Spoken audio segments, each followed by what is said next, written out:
नमस्कार. उषा चाट नाशिकमध्ये तुम्हा सर्वांचे पुन्हा एकदा अगदी मनापासून स्वागत. आज आपण राघवदास बर्फी बनवणार आहोत. 22 जानेवारी श्रीरामप्रभूंची प्राणप्रतिष्ठा सोहळा अयोध्येमध्ये पार पडत आहे.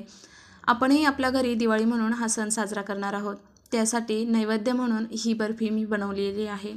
तुम्हीही तुमच्या घरी नक्की बनवा. याची चव तुम्ही आयुष्यातही विसरणार नाही. इतकी जास्त भन्नाट अशी भारी ही चव लागते या बर्फीची व आरामात 5 ते 6 दिवस ही बर्फी टिकते. सुरुवात करूया रेसिपीला. ही बर्फी बनवण्यासाठी मी 1 वाटीभर हरभरा डाळ म्हणजेच चणा डाळ घेतलेली आहे. डाळ आपण मंद गॅसवर मस्त खरपूस अशी कढईमध्ये भाजून घेणार आहोत.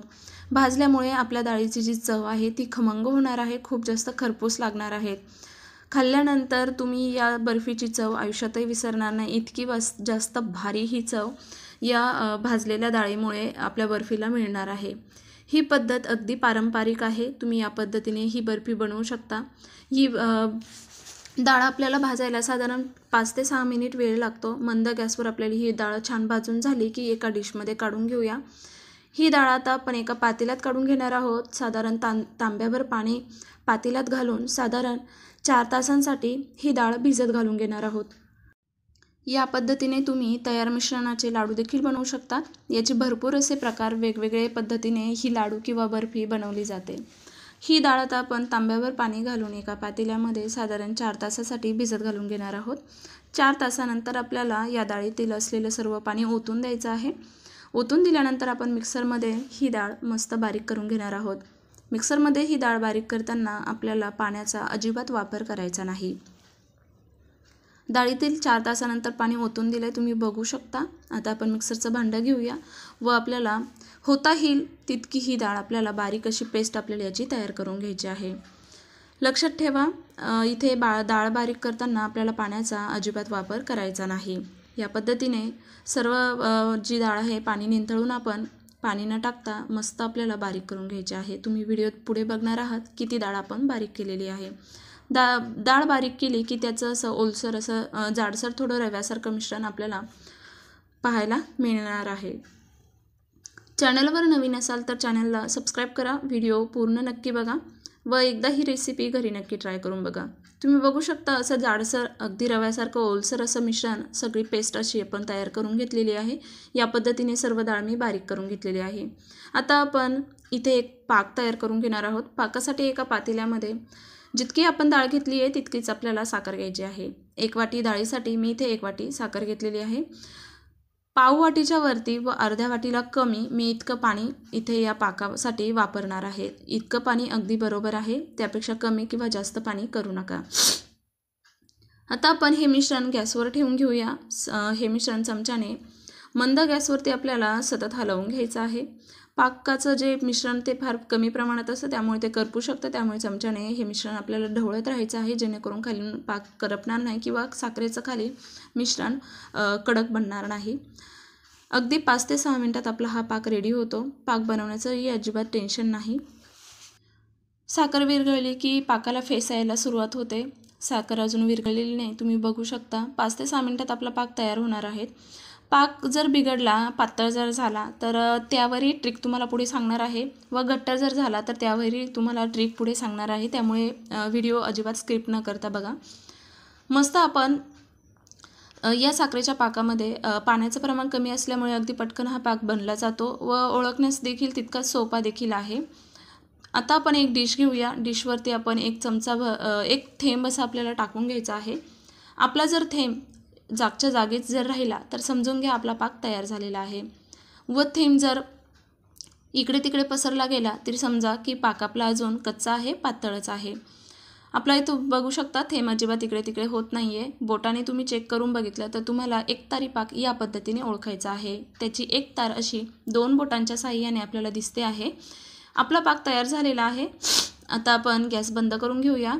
पाकाला इथे कलर येण्यासाठी माझ्याकडे केसर नाही आहे तर अगदी थोडंसं मी इथे लाल रंग वापरलेला आहे. तुम्ही पिवळा देखील वापरू शकतात.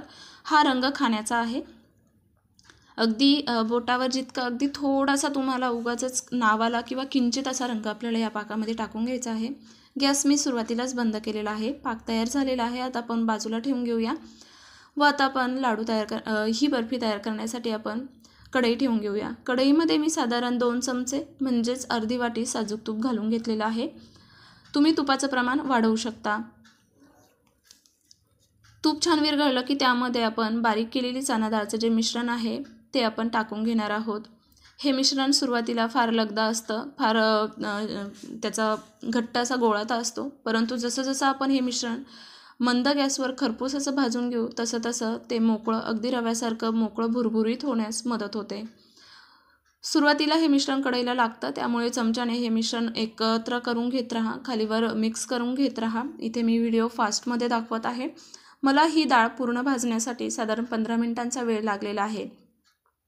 ही रेसिपी बनवण्यासाठी पारंपरिक पद्धत मी वापरलेली आहे, त्यामुळे रेसिपी थोडीशी लांब किंवा मोठी होऊ शकते, परंतु चव मात्र अतिशय भन्नाट आहे व अगदी तुम्ही पहिल्यांदा जरी बनवली तरी तुमची ही बर्फी चुकणार नाही। इतकी साधी सोपी पद्धत आहे व तितकी जास्त छान देखील चवीला बनणार आहे। तुम्ही बघू शकता आपलं हे डाळीचं मिश्रण बरंचसं मोकळं व्हायला सुरुवात झालेली आहे। डाळ अर्ध्यापर्यंत भाजत गेली खरपूस की त्यामध्ये आपण ओला नारळाचा अर्धी वाटीचा असा खव आपण टाकून घेणार आहोत। सुरुवातीला ओला नारळ आपल्याला यामध्ये वापरायचा नाही, कारण ओला नारळ भाजण्यासाठी फार कमी वेळ लागतो। डाळीचं मिश्रण आपलं अर्धं भाजत आल्यानंतर आपल्याला ओल्या नारळाचा खव वापरायचा आहे। तो पुरेपूर ऑप्शनल आहे, तुम्हाला जर टाकायचं असेल तर टाकू शकता, परंतु ओल्या नारळामुळे आपल्या बर्फीची चव अतिशय भन्नाट येणार आहे, खूप छान अशी वाढणार आहे। या बर्फीला राघवदास बर्फी का बोललं जातं? कारण मिथिलेमध्ये सीतामातेचं स्वयंवर रचण्यात आलेलं होतं। सर्वत्र गोडाधोडाचे पदार्थ बनवले गेलेले होते। श्रीराम प्रभू व श्री लक्ष्मण जेव्हा मिथिलेमध्ये स्वयंवरासाठी दाखल झाले त्यावेळी श्री लक्ष्मणांना या लाडवांचा सुगंध मनमोहक होता, त्यामुळे त्यांचं मन हे लाडू खाण्यासाठी इच्छुक झालेलं होतं। श्रीरामांचा दास म्हणून श्री लक्ष्मणांना ओळखलं जातं व त्यांनी या लाडवाचा प्रसाद म्हणून सर्वप्रथम सेवन केलं होतं। प्रसाद म्हणून किंवा एक गोडाचा पदार्थ म्हणून त्यांनी रामांच्या पहिले त्यांनी खाल्लेलं होतं। राघवदास म्हणून ओळखले जाणारे श्री लक्ष्मणांनी सर्वात देवाच्या आधी प्रसाद खाल्ला, त्यामुळे याला राघवदास बर्फी म्हणून बोललं जातं किंवा राघवदास लाडू देखील म्हणून बोललं जातं। इथे नारळाचा खव मिक्स करून घ्यायचा आहे। सुरुवातीला लगदा असलेलं मिश्रण तुम्ही बघू शकता अगदी भुरभुरीत, अगदी मोकळं झालेलं आहे। खूप सुंदर खमंग वास येतो आहे। तसं डाळीचा रंग तुम्ही बघू शकता भरपूर चेंज झालेला आहे, रंग देखील खूप छान आलेला आहे व ओल्या नारळाचा खव देखील छान मस्त मिक्स करून पुन्हा तो भाजला देखील गेलेला आहे। तुम्ही बघू शकता मिश्रण किती मोकळं सुटसुटीत झालेलं आहे।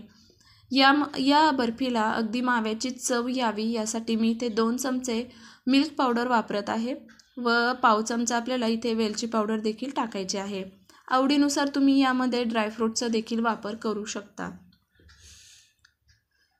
मस्त पुन्हा एकदा नारळाचा खव टाकल्यानंतर ही बर्फी छान मस्त खमंग अशी या बर्फीचं मिश्रण छान असं भाजून घ्यायचं आहे। तुम्ही जितकं जास्त छान हे मिश्रण भाजून घ्याल तितकी तुमची बर्फी जास्त चवीला छान बनणार आहे, खूप छान चवदार बनणार आहे। 2 चमचे मिल्क पावडर वापरल्यामुळे या बर्फीला अगदी माव्यासारखी टेस्ट येणार आहे। एकदा ही बर्फी नक्की घरी बनवून बघा, तुम्ही आयुष्यातही या बर्फीची चव विसरणार नाही, इतकं तर नक्की। मिल्क पावडर टाकल्यानंतर या मिश्रणामध्ये मिल्क पावडरची गाठ राहणार नाही याची आपण काळजी घेणार आहोत। मिश्रण छान मस्त असं मिक्स करून घ्यायचं आहे। मी इथे मिल्क पावडर टाकल्यानंतर गॅस बंद केलेला आहे, कारण आपलं सर्व मिश्रण छान खरपूस भाजलं गेलेलं आहे। मिश्रणामध्ये मिल्क पावडर छान मिक्स झाली की त्यामध्ये पाव चमचा आपण इथे स्मेलसाठी किंवा सुगंधासाठी जायफळ व वेलचीची पावडर वापरणार आहे, त्यामुळे आपल्या या बर्फीला खूप छान असा सुगंध येणार आहे। या मिश्रणाचे तुम्ही लाडू देखील बनवू शकता। लाडूचा वळण्याचा कंटाळा आला असेल तर तुम्ही बर्फी हव्या त्या आकारामध्ये सेट करून कट देखील करू शकता किंवा बनवू देखील शकता। वेलची पावडर टाकल्यानंतर आता आपण कढई खाली घेऊया उतरवून व आपण तयार केलेला पाक या मिश्रणात आपल्याला टाकून घ्यायचा आहे।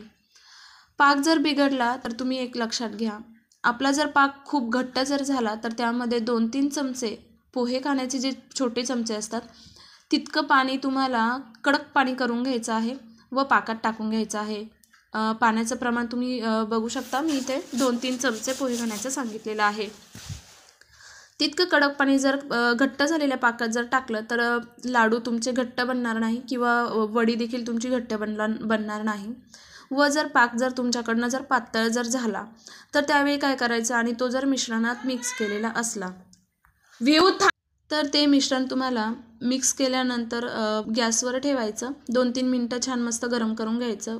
पुन्हा थंड करून घ्यायचं गॅस बंद करून. 2-3 मिनटानंतर थंड झालं की पुन्हा मिश्रण पुन्हा गॅसवर ठेवायचं, पुन्हा गरम करून घ्यायचं. असं तुम्ही 4-5 वेळा केल्यानंतर पातळ असलेलं मिश्रण पुन्हा घट्ट होईल. तुम्ही बघू शकता पाक आपल्या या चणा डाळच्या मिश्रणामध्ये मिक्स झाल्यानंतर सुरुवातीला पातळ असलेलं मिश्रण अगदी योग्य परफेक्ट झालेलं आहे. आपला पाक एकदम बरोबर झालेला आहे. मिश्रण खूप मस्त दिसतं आहे. तुम्ही बघू शकता रंग देखील तितकाच छान आलेला आहे. बर्फी सेट करण्यासाठी मी इथे एक डिश घेतली आहे व आता आपण बर्फी सेट करून घेऊया. चमच्याने मस्त छान हे मिश्रण आपण एका डिशमध्ये हव्या त्या भांड्यामध्ये तुम्ही ही बर्फी सेट करून घेऊ शकता. तुम्हाला ही बर्फी सेट करण्यासाठी फ्रीजमध्ये अजिबात ठेवायचं नाही. हे मिश्रण आपण ही बर्फी हे मिश्रण डिशमध्ये सेट करून 2 ते 3 तासासाठी आपण अशीच बाजूला झाकण ठेवून बाजूला ठेवून देणार आहोत.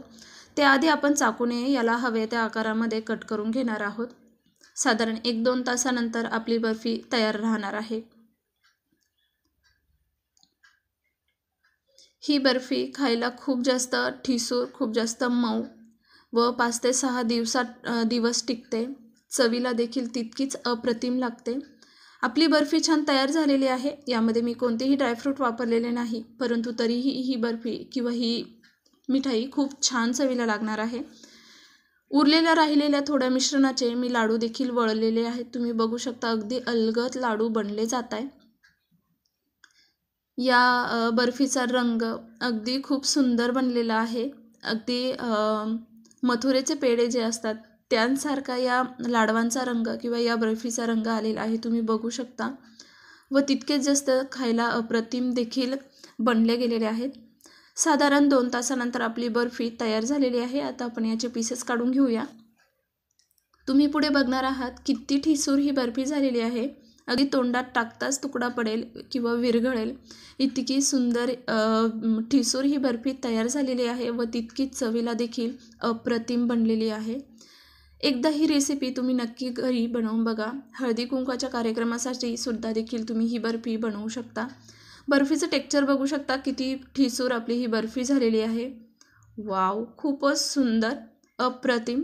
एकदा ही रेसिपी घरी नक्की बनवून बघा. या पद्धतीने सर्व बर्फी आपली तयार झालेली आहे.